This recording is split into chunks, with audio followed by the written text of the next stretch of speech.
Hello and welcome to the Actual Tech Media Expert Series. My name is Scott Becker. I'm from Actual Tech, and I'm excited to be your moderator for this special event on AI and cybersecurity, defending against emerging threats. Now, before we get to today's great content, we do have a few housekeeping items that are going to help you get the most out of this session.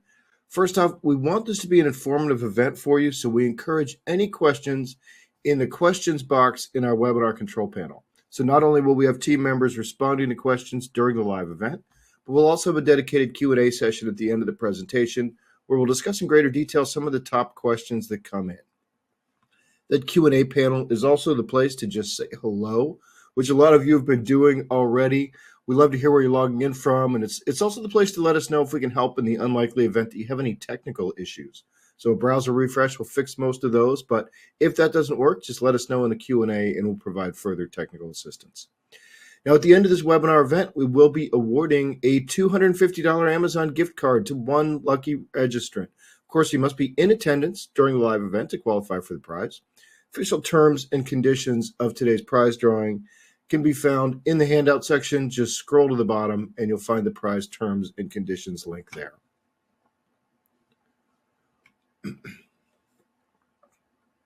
Now, these Expert Series events are special product-neutral looks at pressing technology problems presented by an expert in the field, but the support of our sponsors makes it possible for us to bring you this content, so we want to give a special shout-out to those sponsors.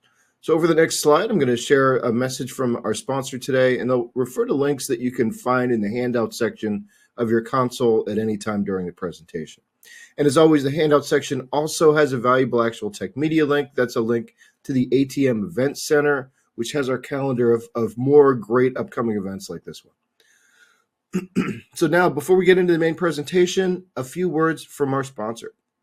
We are supported by Dataminr. Dataminr is the leader in AI-driven open source risk, threat, and event detection. Dataminr's AI models scan the widest scope of publicly available data to identify, capture, correlate, and deliver actionable alerts about your at-risk digital assets, your third parties, relevant threat actor activities, and the vulnerabilities you need to prioritize for remediation. With their proprietary AI models, which they've been developing and improving for more than a decade, Dataminr delivers the speed, scope, and relevance companies need for rapid detection and response to true positive cyber risks. They're able to deliver this value because they pull from more than 1 million human and machine-generated data sources, process 43 terabytes of text, image, and video every day, and do all of that across more than 150 languages in more than 220 countries and territories. Dataminr lets you integrate alerts into your SIM, SOAR, TIP, and collaboration platforms for faster detection, identification, and mitigation. This allows you to leverage your existing investments to collaborate and share information across tools and teams, while also reducing tooling and training costs. Contact Dataminr at dataminr.com to learn more about how you can strengthen your organization's resistance by using AI across public data for real-time event, risk, and threat detection. So once again, take advantage of that handout section where you can find that link. And now let's get to today's fantastic content. So it's my pleasure to introduce you to our presenter today, Bill Kleyman. Bill is one of my favorite presenters for these Expert Series events, especially when it's about AI. He's got so much energy and enthusiasm and knowledge. He'll tell you a little bit about himself here when I turn things over to him. So I'll just tell you, you're in for a real treat if you haven't seen a Bill Kleyman production before. And his AI expertise is boundless. So take advantage of the fact that you can ask him questions in the questions area. And now I'm going to turn the mic over to Bill. Thank you so much for that wonderful introduction. And hello, everybody. Welcome to this Actual Tech Media conversation. AI in cybersecurity, defending against emerging threats. Now, if I'm a familiar face to you, it's good to see you again. I usually get a chance to have these kinds of really fun presentations and conversations with you.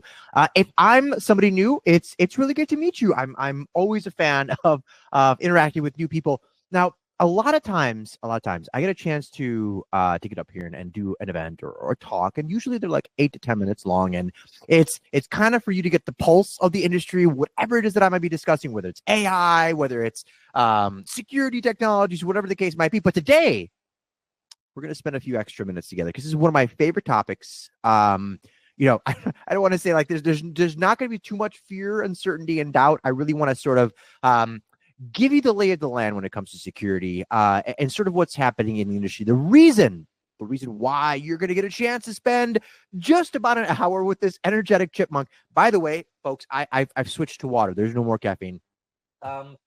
Is because I'm a practitioner in this field. So I'm Bill Kleyman. I'm the CEO and co-founder of Apollo.us. I am also the AFCOM Data Center World Program Chair, where I get a chance to put on one of the largest data center shows in the United States, contributing editor to Information Week Dark Reading, Data Center Knowledge, and Data Center Frontier. But there's actually a really specific reason why I'm excited about this, and it's a little bit about what I do in my company. So Apollo.us, without getting into any specifics, think of us like the factory floor to build any sort of AI and machine learning and even some of the new generative AI stuff. Now, if someone comes to me and says, Bill, I need a GPU for an hour, that's not the people we work with. We send them off, they get a GPU for an hour, and they do their thing. The kinds of folks that we work with, well, they're the ones that come to us and say, Bill, we've got a whole bunch of data.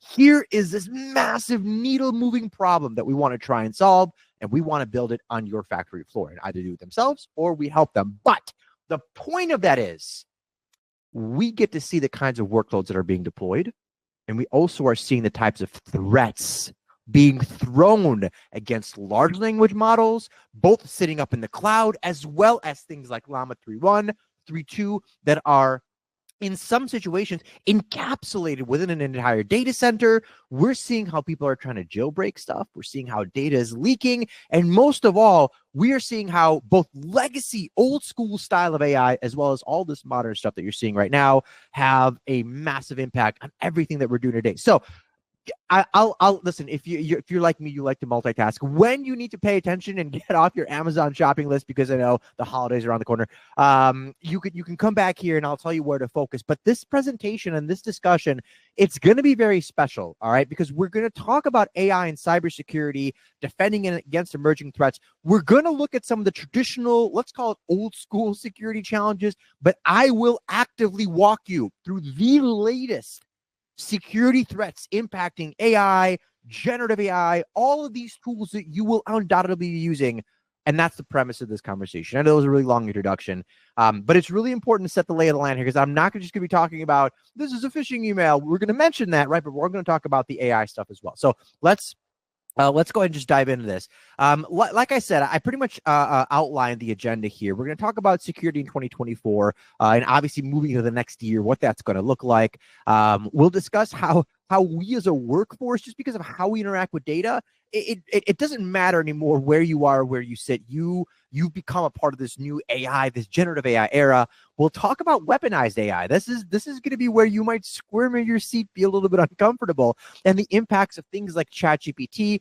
We'll talk about using AI for unparalleled defense and offense.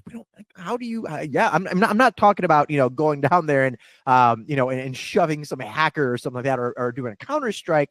But there's ways that we've seen AI now become definitely a bigger part of the team instead of just defending. We'll talk about AI security and awareness training, some final thoughts, and we will have time for Q&A. If you have questions, if you have comments, I'm going to try and keep an eye on the Q&A window. If you have something interesting, anything at all, please ask. We will have time towards the end. And if there's any questions that I don't get to, I'll have all my contact information. Be sure to connect. And we'll go through all of this. But let's dive in. A big part of security in today's age is we have to understand just how massive of a shift has happened in our industry and certainly in our world.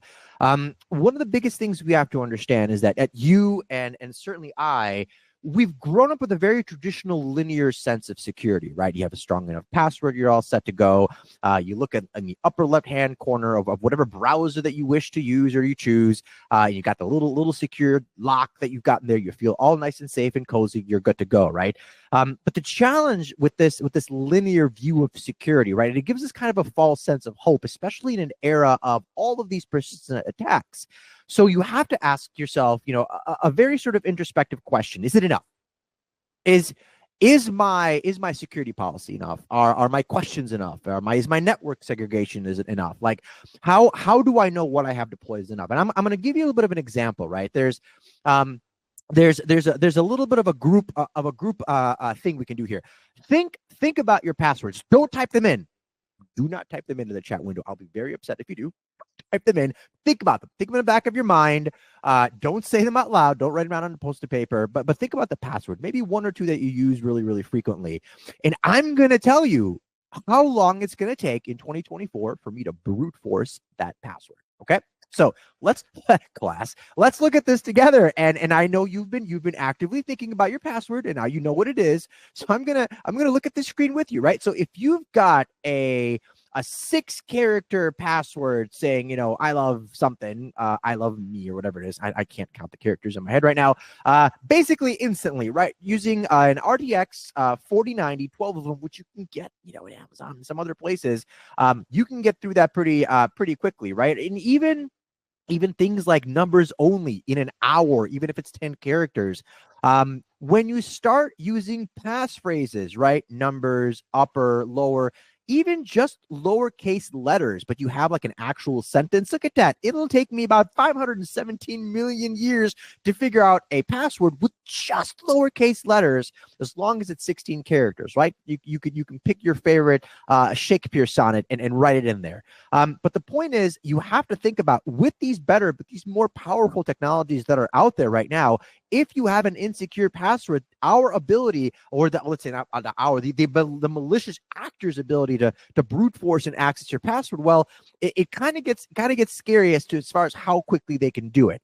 So, I hope that for some of you, this is a dual situation. Either some of you are going into all of your password managers and changing and updating your password, which good for you. Good use of time on this webinar. And some of you are sitting great thinking, I've got no problems. This guy's not gonna access my password for 19 quintillion years, which in that case, congratulations, up until we invent quantum computing. But that's not a conversation for today. We're going to save that one. So when we start to take a look at the workforce, us, you and me, people who sit in front of our computers, having all these devices that are connected, we have to understand that we are evolving. And listen, this is probably the only time coronavirus, but in that situation, we learn what it's like to be a workforce that works from home, even in situations, ladies and gentlemen, where some parts of our industry were never meant to work from home, accounting and folks in healthcare, and that they've always been used to an office, right?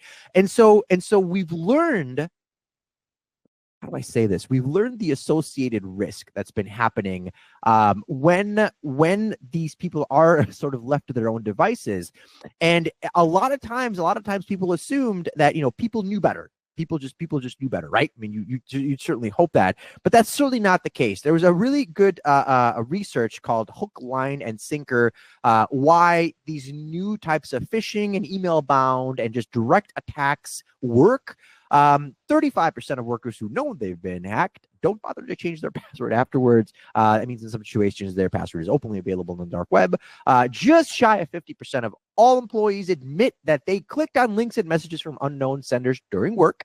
And 67% of workers are sure that they've released at least one phishing email at work. And this is one of my favorites. 40% of people who received a phishing email, they didn't even bother to report it, right? So a lot of it is behavior, and we're going to talk about that as well. There's two aspects to this, everybody. There's the tools that we use, and then there's the conditioned behavior we have to create inside of our workforce. Shared responsibility. I really, really do believe in that shared responsibility in all aspects, whether you're a developer or people working in an environment where, security is a concern. Everyone from marketing to HR to finance, everyone needs to be focused on security because it is a shared responsibility. Now, this is where we're going to get really interesting because we're going to talk about this one, the big topic.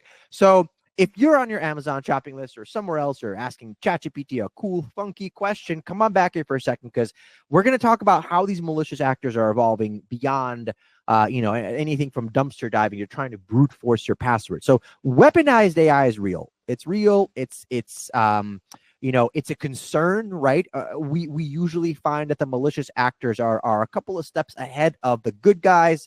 And so what we're seeing right now are these supercharged AI attacks. Now, this is really, really important. One of the greatest and best vectors to access an environment is through email, whether it's a generative created attack or an AI driven one. 94% of most of these AI driven attacks are coming in through the inbox, phishing, spear phishing, etc. Now, the thing that these malicious actors are doing is they're using AI, different kinds of engines for really good reconnaissance, social media reconnaissance, being able to identify some pretty specific aspects about you and making it look real. I mean, listen, here's the other reality, right there. If enough of information is out there, right, they might be able to get your voice and mimic it and make a blackmail call. This stuff has happened, right? But that kind of starts with, getting a phone call or a message in an inbox. So these phishing attacks become way more contextual, so much more genuine that, you're going to click on it. And this is something that's becoming a lot more prevalent, where we're seeing these victims become a lot more easily lured into these situations. Now, that's an attack into your inbox, trying to go after you. Now that we got something here a little bit more scary, we've got ChatGPT. Now, I'm not going to spend too much time on this, just because I think everyone on this webinar, at this point at least, knows what ChatGPT is or what these generative technologies are. I just want to leave it at one very important point. There's been nothing that's risen to this level of adoption. Hang on a second. That's not true. One app. I just thought of it. There's one app that has actually gotten to 1 million users faster than 5 days. You want to know what that is? Threads. Yeah, Threads. How many of you are using Threads right now? Not a knock on it, right? It's a social media app, but now you're comparing Threads to something that's ChatGPT. We've never seen anything like this. And the one big aspect that I want everyone to understand, this is not a shift in technology, it's a shift in humanity. The way we interact with data has fundamentally changed. The best and most important way to understand this is that AI has been with us for a very, very long time, whether generative or not. It's been with us for forever, right? Decades. But the biggest thing that's changed, and this is where I want everyone to understand this, is that you and we been conditioned to interact with data in a very specific manner, right? In 1995, Alta Vista was released. In 1996, Ask Jeeves. And I believe the first time you could ask Google a question was in 1998, September. And since then, it's been your question and a blue link. And that's it, right? And it's your job to figure out, well, which blue link is most relevant to me, right? And that's why we'd had this, the saying, right? It's not about the answer. It's about you being able to ask the question. Well, now it's about you being able to prompt a GPT so you can get the best possible conscious answer back. That's how fast this has changed. Right now, if you go to your favorite search engine, Google or Bing or whatever it is, and you type in a question, it's no longer a blue link, is it? It's a generative AI response. And because of that, we have entered a new era. This is not a fad. This is a fad. This fidget spinner that I've got on my desk that I play with is a fad. This is as much of a fad when we stopped riding horses and started driving cars, and stopped taking trains and started flying in airplanes. It's a shift in humanity. So this is here, but it's also going to create some really serious security issues. So let's dive into this. There was a really interesting report from Cyberhaven, and they found that 4.2% of 1.6 million workers at client companies risked leaking confidential information, client data, source code, or regulated information into the large language model. And believe it or not, when you go on ChatGPT and you go into your settings and you go into data management, there's a setting about 3 or 4 layers deep. There's a toggle that says you are welcome to use my information to train this large language model. Well, that toggle wasn't there all the time. When ChatGPT was first released, anything you put in there would have actually been used to train its large foundational model. Not up until more recently that they have that toggle fitted. Now, as a result, and we're talking about 4.2% of 1.6 million workers, that's not insignificant. That's tens of thousands of workers. And here's the kind of stuff they did. And it's not like intentionally malicious, everybody. It's not, right? So in one case, an executive from a publicly traded organization pasted their entire 2023 strategy document into ChatGPT and asked it to create a PowerPoint deck, right? It was probably a pretty good deck, but also all that information became available for everybody to use. And in another case, a doctor input their patient's name, medical condition, and some medical information and asked ChatGPT to craft a letter to the patient's insurance company. Now, that's a really great use case. This is something that a doctor probably would have had to spend maybe like 30, 40, 50 minutes on. Now, boom, spits it out in 5 minutes, but you can believe that's a whole lot of HIPAA violations. In one single request. That's another sort of vulnerability that we're seeing in there. Now, these are not intentional, okay? let's flip the script a little bit and talk about some of the intentional attacks that we're seeing out there and sort of what's happening. So you find a piece of code. You do, right? And you get access to it. It could be, C or Java or whatever the case might be. And you say, all right, now I need you to write a code to exploit this, and I need you to do it in Perl, right? For example. So this is an actual email server. This is actual code. And this is a test that was done. And you can take this code, right, that you might get access to for maybe like an outdated router or some kind of config. And you can say, describe any vulnerability you find in this code and write a Perl script for them. And that's how this works. In a sense where you can get pretty malicious. Now that's not where it stops. There's other actual threats out there that we sort of have to be aware of. Now, this is where we come in. This is some of the stuff that Apollo does when stuff is being developed, when that really important business needle. Now, this is another one of those moments. If you're on your shopping list or whatever it is, come back here for a second. And by the way, if you have any questions about this, I see a couple of them coming in. Please keep putting them in the Q&A. I'll try to get to them at the end. And if not, I'll ping you offline. This is it. This is that new stuff that we're talking about. These are these large language models, inference, all of those terms that I don't want to get into because we don't have enough time. But this is critically important. If you're doing this, and I want to say I'm pretty sure that many of you have data sciences or ML or doing some type of AI. This is absolutely critical. A lot of times we see customers or folks go into the cloud trying to test things out without adopting best practices around security. This is why it's so important to work with good partners. I cannot stress this enough. So first of all, you need to have encryption, right, on all communication channels for incoming data, protecting against interception and tampering. That's a given. You've got to have encryption in there. Definitely have really good authentication methods to get into the environment as well, supporting obviously multi-factor, and all of these other really critical factors.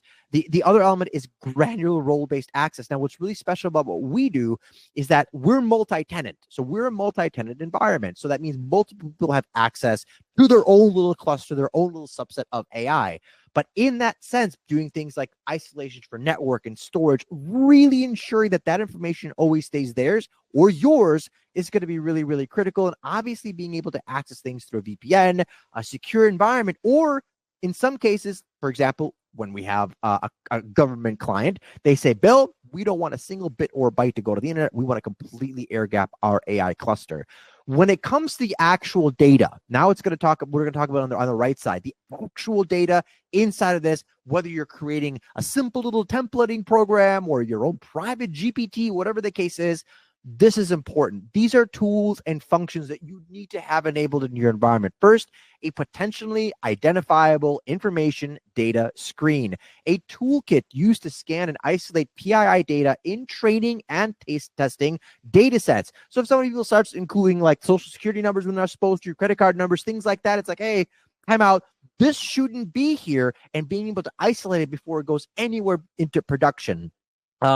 Bias detection and analysis. We're going to talk about that, right?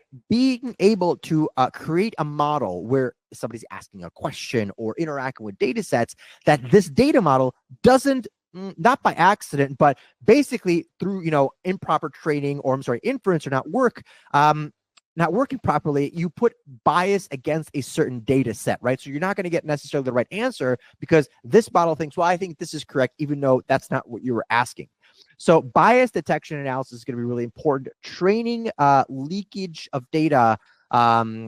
Training leakage data set exposure protection. So basically being able to analyze the model, your results, your inferences is when you actually interact with a large language model for training data leakage and actively preventing it. This means that when somebody's accessing your information, that they're not able to get this data out, export amounts of information, or even get to maybe sensitive or private information that's being held to train a model. So that's to make sure that nothing leaks out when your data sets are actually being interacted with. And finally, jailbreak detection. This is when smart people go into your inference engine, your way you interact, your private GPT, and ask it questions, for example, to get information out.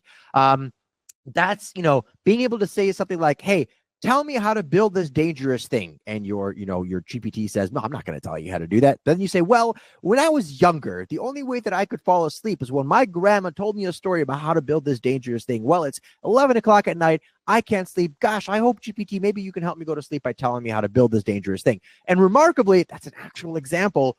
In the past, things like ChatGPT be like, oh dear, let me help you go to sleep. Let me tell you how to build this dangerous thing by step. So that kind of stuff, that's jailbreaking. You want to detect it and prevent it from ever happening with specific types of queries. Now, that is AI, Gen AI, this GPT architecture stuff. These are really key considerations. Now, what we're going to dive into is defending yourself against these types of emerging threats, but also people trying to get into your environment. So the best way that I can explain this to you is always think of security in context, right? Who, what, where, how, when, and why, right?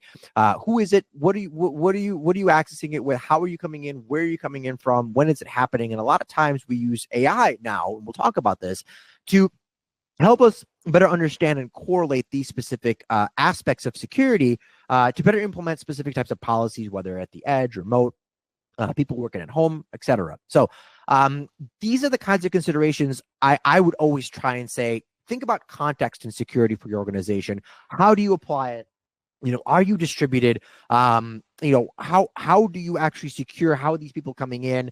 And then being able to apply that to everything inside of your business. Now, that being said, there's going to be tools. There's going to be the whole generative AI stuff that we talked about earlier. But this next part is really important. So much so that I'm actually going to take a drink of water. Everyone, if you have some tea, coffee, water, good time.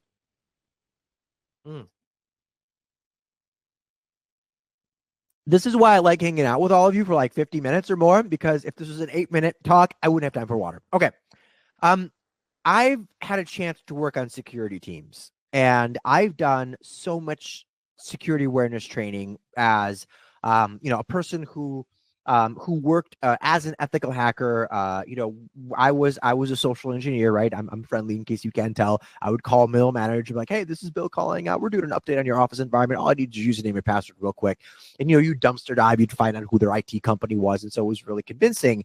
But today, this is even more important. I can't begin to tell you just how critical security awareness is.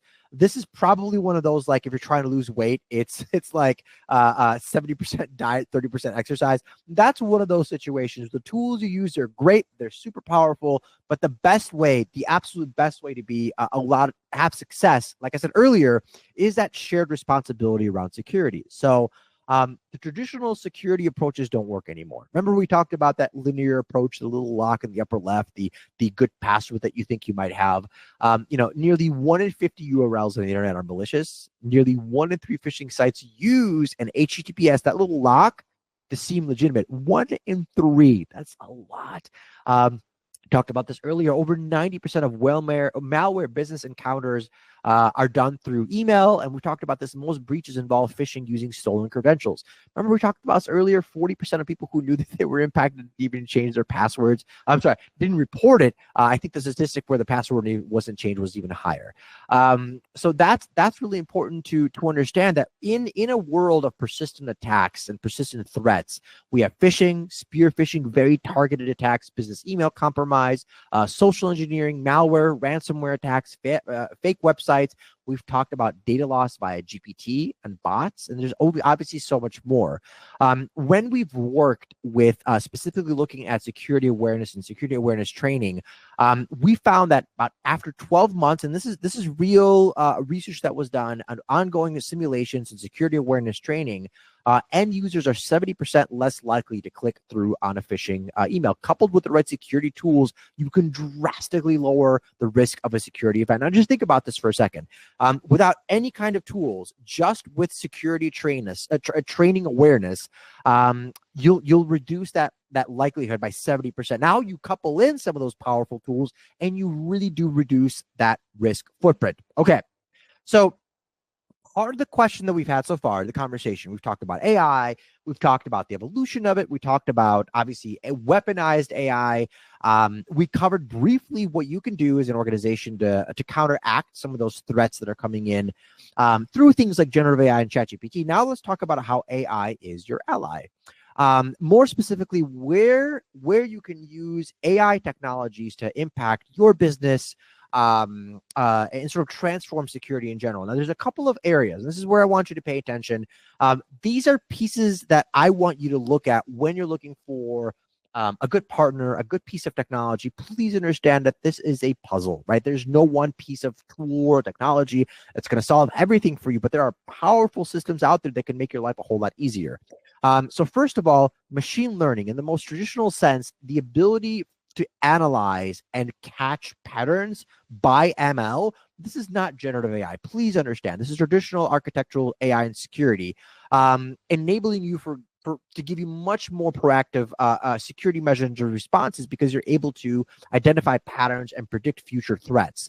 That's still happening. Now, the difference between ML and AI today versus 10 years ago, when it was deployed on our firewalls and our endpoint systems, it's a lot smarter. Our data sets are bigger. The systems used to train these models are a lot faster. Obviously, H100 GPUs aren't only used for generative AI, they're used for traditional ML as well. And the bigger and the broader and the faster they are, the more quickly they can find out what these proactive security measures need to be for your environment. So something to think about.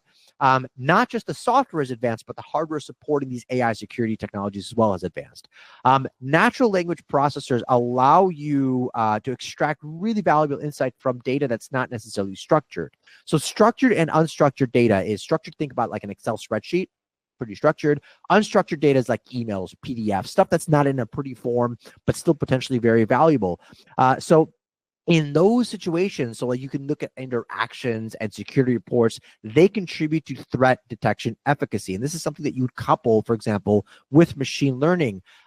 Catching anomalies in what would otherwise be a normal, healthy network and architecture is going to be really important as well, where you can flag unusual behavior. If you remember that who, what, where, how, when, and why, based on just a few variables, you can really quickly detect, hey, why is that computer sending information at 2 o'clock in the morning? There might be an issue. Let's lock it down and get an alert out. So being able to lock down these kinds of threats, it's not a matter of like if something happens, but when, and then how quickly you can respond to those threats. Which brings me to predictive analytics. By forecasting potential threats based on data trends, predictive analytics helps organizations prioritize security measures effectively. Again, all of these are really core front of the line security tools where AI has become a much better ally. Now, generative AI, we're almost there. We're like, you're going to start to see some really cool security tools, but basically the ability to scan your entire network and generate network architecture and unique vulnerability reports and scenarios. Think about like specialized healthcare, right? You can ask a very detailed answer about a person or a patient. In this case, you could ask a very detailed or specific question about something crazy complex, like a multi-layered network spanning multiple locations.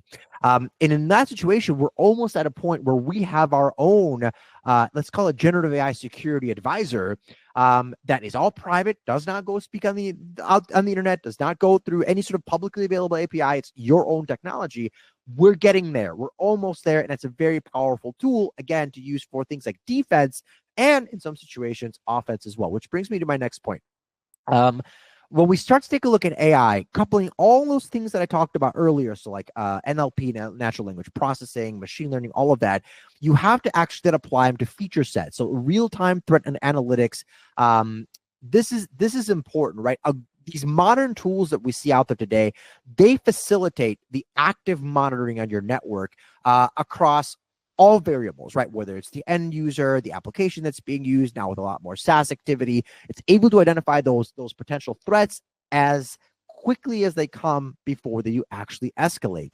And in that situation, you can do things like automation in defense and offensive strategy. So this is really cool. So automated scripts and AI systems can respond to known threats without human intervention, significantly reducing reaction times. They can also proactively poke holes and test devices, external communications, and much more. We're starting to see tools that will on their own try to pretend like they're a malicious actor and offensively, and this is a part of your internal system, tries and poke holes. Now, what's really fascinating about this is they'll look at everything, whether it's a printer that hasn't been updated in 3 years, if it's a a switch or a manage a router in a closet that you forgot to update, anything like that that could be a potential threat or a hole. We're starting to see automation and defense. I'm sorry, automation in AI defensive and offensive strategies take fold. These are really cool. Keep an eye on those kinds of technologies. I think they really try to do a great job of putting on that malicious actor's hat as well as they can, and poking your holes for poking your systems for holes and seeing how they can potentially help you out. In that sense, automation is your friend. It really is. Where we see the efficiency around AI automation for specifically security and how these teams can concentrate on strategic tasks instead of routine monitoring. So things like cleaning of systems, evaluation of specific files and repositories, making sure there was no malicious changes. These are back-end processes that must be done. Sometimes they're either forgotten or sometimes they're manually. So it's kind of like the health check of a network or an entire security ecosystem can be done by automation. And finally, there's big things around efficiency gains, especially if you start to take a look at automated defense strategies to learn quicker how to do things like resolution of incidents, better allocation within teams for those specific resources, because we are stretched thin.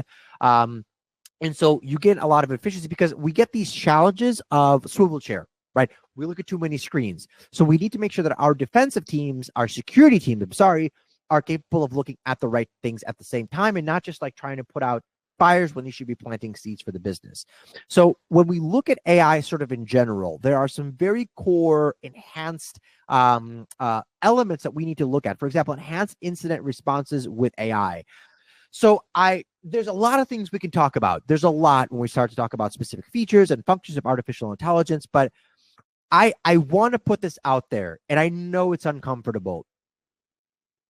100% of all companies will experience some kind of a cybersecurity event.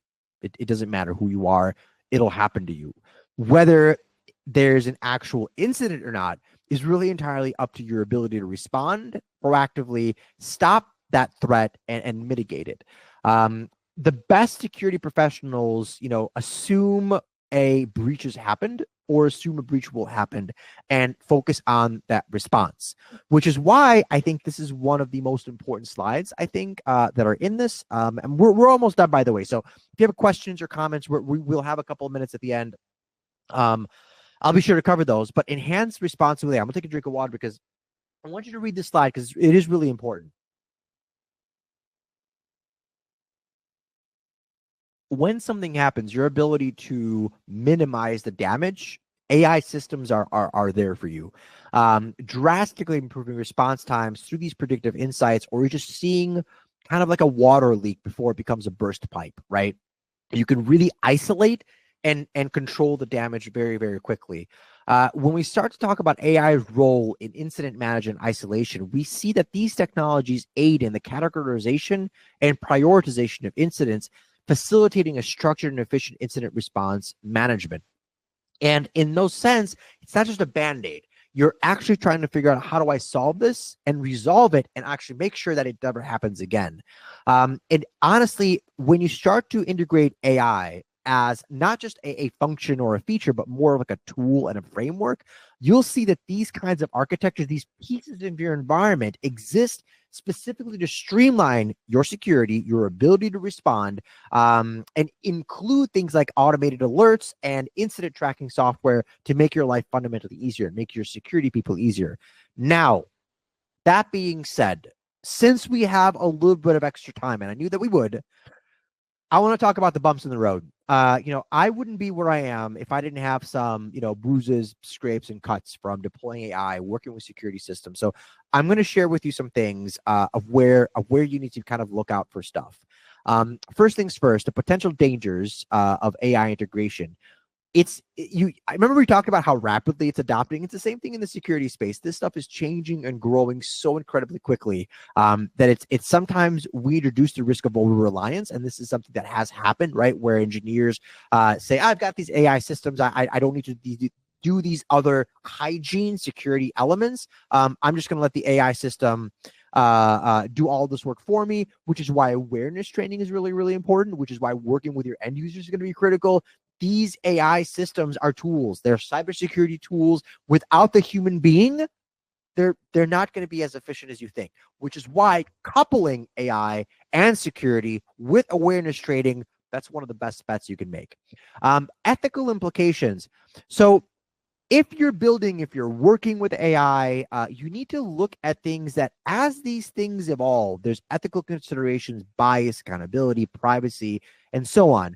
Let me give you a really quick example. There was a security tool, a visual security tool that would identify people, if they're malicious actors or people walking, into a building. And unfortunately, it was catching people that were minorities. And the challenge there that they later realized is that the training data was biased, right? It was trained on not of people of color, and it just didn't do a good job at all. Now, it wasn't the data's fault, and actually the data engineers pulled the product and completely retrained it. But that's a serious challenge, right? So if you're working with these tools, either developing your own or have something inside of your environment, accountability, privacy, making sure your data is nice and safe, and certainly bias is going to be a really important a factor there. Mitigating risk with safeguards, so implementing governance frameworks, having regular audits because gremlins always exist. You want to mitigate the risks that are associated with AI integration and security. Again, it goes back to that overall reliance element of it. And when it is installed, you need to do constant audits and testing. That's where good partners come in. And there's techniques to do this. You should employ robust monitoring, evaluation of these technologies to ensure that these tools are being used effectively. And I don't use that word lightly, responsibly, right? Responsibility comes in from your security teams. It comes from your marketing, your finance. Everybody's sharing their responsibility. And finally, I want to make sure we point this out. Yes, if it's not deployed properly, if it's not managed, if you're not including the right business stakeholders or security teams or internal teams, AI and improper AI deployment can create complexity in an IT ecosystem. It can, right? It become detrimental to the overall solution, and it can become an anchor. I've seen this happen. I've seen independent teams say, "Oh, this is an amazing thing." They deployed for one or two departments, and all of a sudden, there's other sort of outliers, islands of security, which unfortunately create additional challenges and holes for the business. So just make sure that when you're deploying these systems and tools, you have the right stakeholders helping you out and that you are seeing the whole picture. I'm going to leave it with a couple of final points and notes here. There's no silver bullet. If anyone ever comes into you and says, "My tool can do all of this work for you, super secure, 100%, you can kindly ask them to leave. Work with trusted partners. Really, kind of like what I talked about earlier. There's a lot of aspects to security. Now, here's the crazy thing. You all listening, you're all different walks of life, different industries, verticals, different experiences that you have. So know your ecosystem from physical infrastructure to the AI tools, platforms, and systems that you use. That is so much of the conversation that we have when people come to us to build everything from an HR GPT system for a bank that can't go in the cloud, has to be built on-prem, to an AI system that captures infectious diseases in cows using camera systems. These are all critical considerations because you have to work with good partners and understand everything from physical infrastructure to the software tools that you use. When you look at the systems, at your actual deployments, look for hardware-based security options, encryptions, vaults, in-memory protection. These are really, really great functions and tools, not just for the software side of it, but actual physical encryption as well, physical security. And obviously the best and most important thing I can tell you is always test this stuff regularly, consistently, because again, gremlins do exist. The future of AI is extraordinary, everybody. It really is. We're just scratching the surface of these technologies, and please understand that they are not going anywhere. And when we take a look at our AI powered future, it really is, it's wild, right? OpenAI released this. They imagined our AI future. And if you take a look at this for a second, levels 1 through 5, remarkably, we are barely scratching the surface of level 2 right now. Barely, right? Reasoners, where we have human level problem solving. These are some of the latest models. So you know that for the future, there's only only an expansion of these kinds of systems and tools that we use to really do extraordinary things in this industry. But that also comes with risk, right? That also comes with the associated reality that there are malicious actors, and they are never, ever short of an opportunity to go after you. So the final note that I want to leave you on is that hope, as excited and as positive as this guy always is, hope is not a good strategy, right? You don't want to stick your head in the sand and say it'll never happen to me, because it certainly might, and people understand that there's always a target. So ask the right questions, work with the right partners, and certainly work with the right solutions, so that you're not just basing your entire business strategy and security on hope. My name is Bill Kleyman. You can find me on all these really wonderful LinkedIn, X, Facebook. You can visit my website to see where I'm speaking next, some of the cool articles and reports and books that I'm co-authoring. But I'm pretty active on LinkedIn. So if you have questions or want to see the kinds of stuff that we're working on, that's a good spot. Like I said, we have a couple of questions that have come in already. I'm going to give it a second. Let anybody else who's got a question to ask. I have like 4 or 5 in there right now. Give me a second. I'll answer them. Oh, man. Well, okay, Bill, do you feel that malicious actors will just use the same tools to get into our environment? It's a great question. Yeah, I mean, listen, I don't ever take a swim in the dark web without extra pair of trunks. But yeah, I mean that's a challenge, right? The community right now that we're going after, they're no longer lone wolves, right? They're teams. They're trading intellectual property. There's targeted attacks. There was an article that I wrote for Dark Reading, actually, where I actually took a deep dive into the dark web to go shopping, right? I was curious to find out, how much information is worth. Like $5 for a social security number, $100 for a really good Facebook account, $1,500 for a bank account.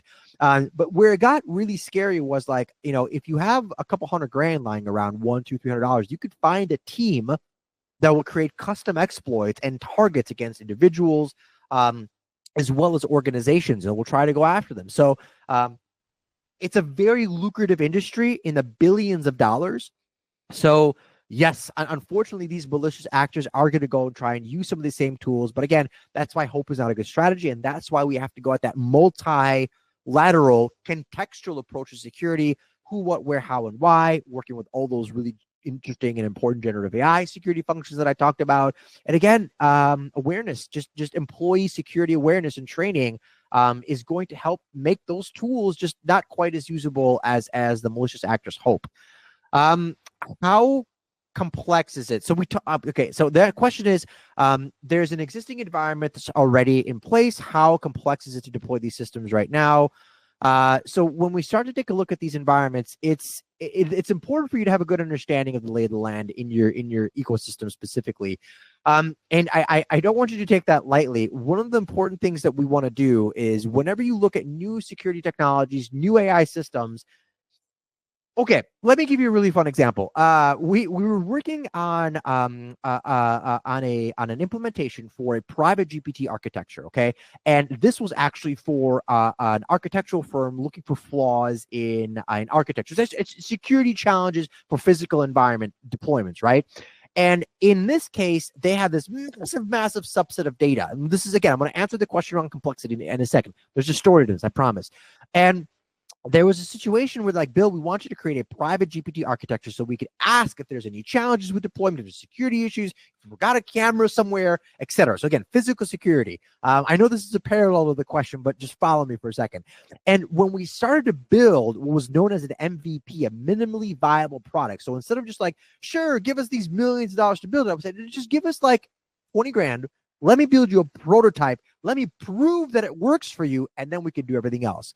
Well, let's answer the complexity question. Their data was in shambles, right? In too many repositories, wasn't structured properly. The AI engine was incapable of producing proper responses. It was hallucinating often, and remarkably, it was complex and it didn't work. But here's what happened. If they hadn't asked the question, they would have never known. So remarkably, the project was actually a success.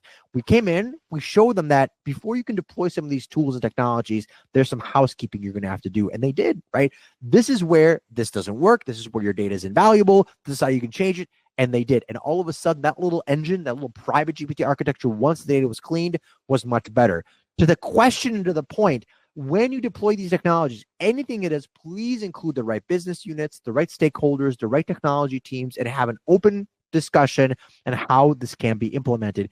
Anytime advanced technologies are implemented in silos, you will run into problems. So the complexity question is very contextual and contextual about you. The most successful deployments are ones that are done with good partners, that have good architectural conversations, and have a clear understanding of the end business goal. In those cases, you overcome little bumps in the road, and it's really good to deploy this stuff. How close are we to Gen AI security tools? So I get it, right? That message with the generative AI stuff really did click with people. We're very much getting there. We're starting to see some generative AI response based tools where you can ask your network a question, you can ask for recommendations, but it all kind of comes down to what do you need it for. Now, let me give you a really interesting example. We're working on a network generative template architecture, right? So a team wants to say, okay, I have these Cisco routers, right? I need them to do this. I need them to connect across this network. Here's the IP subnet. I need you to isolate these 3 networks, create me a network diagram. Now, it'll do that for you, and it'll make it very secure, right? Following your security best practices. So in the situation of where we're assisting the design of pretty complex environments, we're getting there. We're almost there. I think some of these tools are going to be available soon. Certainly, these are things that we're working on as well. Everything from like network security diagrams and architectures to buildings, and actually, making these architectural buildings come to fruition with like BIM drawings and like CAD drawings and stuff like that. So we're almost there to where you can start using generative AI tools to make your job a whole lot easier. And again, I need to say something here. This question was asking the question. We're not trying to replace people. These tools that we've developed, including the security one, have only been used to augment human beings, to enable really senior personnel, instead of having to spend tedious time and tasks going over documentation, templating systems, etc., can now have a generative AI do that for them while they spend more valuable time doing other things for the business. All right. I think that's all the time that we've got right now. If there's some additional questions that I didn't get to, I promise I will cover them offline. Hey, don't be a stranger. Let's continue this conversation. Here are all my social media connection points. LinkedIn is going to be the best one. If you've got a question, don't be shy to ask. Meanwhile, stay smart, stay educated. Don't click on links in an email that you're not supposed to click on. And most of all, make sure that hope is not your only strategy. You're applying security best practices to everything you do. And until next time, thanks for hanging out with me. Really appreciate it. Back to you, Scott, our moderator, to continue the conversation. Thanks, everybody.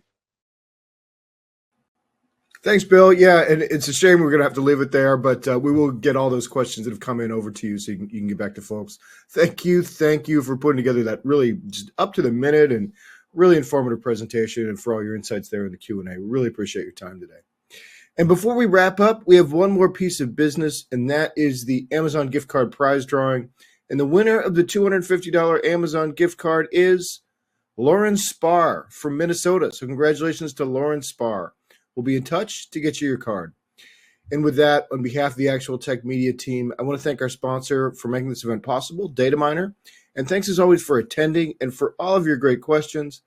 That concludes today's event. Have a fantastic rest of your day.